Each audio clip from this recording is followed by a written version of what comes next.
Assalamualaikum. Welcome to the Medicos. I am Dr. Kinza. Today we will talk about functions of the cerebral lobes. So we have four lobes: parietal, occipital, frontal, and the temporal. So how to remember the functions of the cerebral lobe? We have some mnemonics. So we start from the frontal lobe. Remember the mnemonic press for the frontal lobe. We usually press the frontal lobe. ठीक है, हम क्या करते हैं, जो हमारा frontal lobe होता है, फॉरहेड होता है, ठीक है, जो फॉरहेड होता है उधर क्या करते हैं, प्रेस करते हैं, वहां पे क्या होता है, फ्रंटल लोब होता है. तो ऐसे याद रखिएगा. पी से हमारे पास क्या होता है, प्रॉब्लम सॉल्विंग. प्रॉब्लम सॉल्विंग, हमें कैसे कोई भी प्रॉब्लम आ जाती है, स्ट्रेटजाइज करते हैं कि इसको कैसे सॉल्व करना है, वो हमारे पास किसका फंक्शन है, फ्रंटल लोब का. आर फॉर द रीजनिंग, क्या करना है, क्यों करना है, कैसे करना है, ये हमारे पास कहाँ से सवाल आते हैं. रीजनिंग आप किसके साथ करते हो, फ्रंटल लोब. फ्रंटल लोब से रीजनिंग होती है. ई स्टैंड्स फॉर द इमोशन. जो अक्सर क्वेश्चन पूछा जाता है कि डिप्रेशन पेशेंट जो है ना वो डिप्रेस हो गया है, उसका कौन सा जो है ना फ्रंटल लोब जो है ना वो अफेक्ट हुआ है. ठीक है, तो हमारे पास क्या होता है, frontal lobe.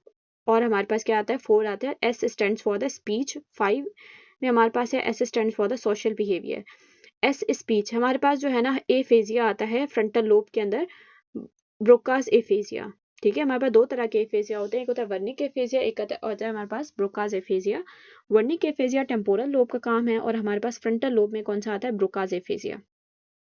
B broken mouth. Broca's B से ब्रोकन माउथ. इसमें पेशेंट क्या होता है, ब्रोकास के अंदर पेशेंट बोल नहीं सकता, उसको समझ सब कुछ आता है. ठीक है, उसको समझ सब कुछ आता है लेकिन वो बोल नहीं सकता. तो आप ऐसे ही याद रखिएगा कि हमारा जो फ्रंट होता है, वो हमारा जो मुंह होता है वो फ्रंट पे होता है ना, फ्रंट ऑफ द फेस पे होता है. तो हमारे पास क्या है, उससे आप ये देखिए, फ्रंट से फ्रंटल ऐसे हमारे फ्रंट पे होता है. तो ब्रोकन माउथ से याद रखिएगा, ब्रोकास एफेजिया होता है फ्रंटल लोब में. Temporal lobe. टेम्पोरल लोब में आप याद रखिएगा, मैप्स. एम से क्या है, मेमोरी. मेमोरी किसका काम है, टेम्पोरल का. किसी की मेमोरी अच्छी है, किसी की मेमोरी बुरी है, किसी की मेमोरी लॉस हो गई है, ये किसके काम है, हमारे पास क्या है, टेम्पोरल लोब. एमेगडेला, हिपोकैम्पस, ये सब आते हैं, लेकिन यहाँ पे लोब्स की बात हो रही है. ठीक है, तो मेमोरी हमारे पास किसका फंक्शन है, टेम्पोरल लोब का. फिर हमारे पास आ जाता है एफेजिया. एफेनिया, मैंने आपको पहले ही बोला कि वर्निक एफेजिया किस में आता है, टेम्पोरल लोब के अंदर. वर्निक एफेजिया में क्या होता है, पेशेंट बोलता सब कुछ है, ब्रोकन माउथ नहीं होता. फ्रंटल वाला क्या था, ब्रोकन माउथ था, उसका मुंह टूटा हुआ था, वो बोल नहीं सकता था. लेकिन वर्निक एफेजिया में पेशेंट बोलता तो बिल्कुल नॉर्मल है, लेकिन उल्टी सीधी बातें करता है, नॉनसेंस बातें जिसका कोई सेंस ही नहीं बनता. ठीक है, फिर हमारे पास क्या आ जाता है, स्मेल, एनोस्मिया. ठीक है, और एस साउंड क्या होता है हमारे पास, पेशेंट को जो है ना, एस से क्या है, स्मेल, एस से sound. Perception of the auditory impulses, patient को जो है ना साउंड कहाँ से आ रहा है, ठीक है, उसको ना परसीव करने में प्रॉब्लम होती है. 5 से क्या है, प्रोस्पेगनोजिया. हमारे पास पी स्टैंड्स फॉर द प्रोस्पेगनोजिया. प्रोस्पेगनोजिया क्या होता है कि फेसेस को रिकॉग्नाइज करने में डिफिकल्टी होती है. क्या होता है, फेसेस को रिकॉग्नाइज करने में डिफिकल्टी होती है, पेशेंट जो है वो पहचानता नहीं है बाय फेसेस कि ये कौन है. हमारे पास आ जाता है फिर प्राइटल लोब. प्राइटर, प्रो की परी. परी stand for the parietal pro. P से परसेप्शन. परसेप्शन, पेशेंट जो है ना एस्टेरिग्नोसिस.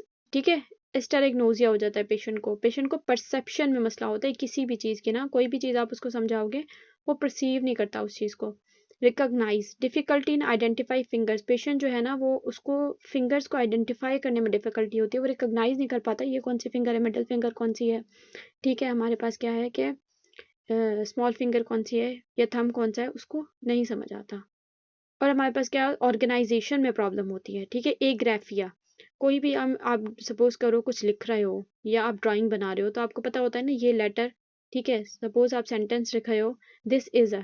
दिस आप अलग लिखोगे, इज अलग लिखोगे, ए फिर गैप से लिखोगे. ठीक है, दिस इज अ अलग अलग लिखोगे ना. लेकिन एक पेशेंट क्या होता है, इसमें एग्राफिया, पेशेंट जो है ना ऑर्गेनाइज नहीं कर पाता. ब्राइटल लोब में अगर मसला हो जाए तो पेशेंट जो है वो सही से लिख नहीं पाता. क्यों, क्योंकि उसके अंदर जो ऑर्गेनाइजेशन की जो कैपेबिलिटी थी ना, जो प्राइटल लोब का फंक्शन था, वो लॉस हो जाता है. तो आप याद रखिएगा, प्रो की परी. पी से परसेप्शन, आर से रिकॉग्निशन, ओ से ऑर्गेनाइजेशन. तो इसमें हमारे पास क्या हो जाए, एस्टेरिग्नोसिस और डिफिकल्टी इन आइडेंटिफाइंग फिंगर्स. ओ से क्या है, एग्राफिया. पेशेंट जो है ना ऑर्गेनाइजेशन चली जाएगी तो वो लिख नहीं सकता, उसको लिखने में प्रॉब्लम होगी. फिर हमारे पास आ जाता है ऑक्सीपिटल लोब। ये तो हमें सबसे पता है, ऑक्सीपिटल लोब के अंदर हमारा विजन सेंटर होता है, ठीक है। तो हमारे पास इसमें जो है ना सारे विजन के ही मसले होंगे, लाइक होमिनोपियस हेमिनोपिया होगा, कॉर्टिकल ब्लाइंडनेस होगी, विजुअल इग्नोजिया होगा। So this is for today. If you like a lecture, then do subscribe, like and share. Thank you.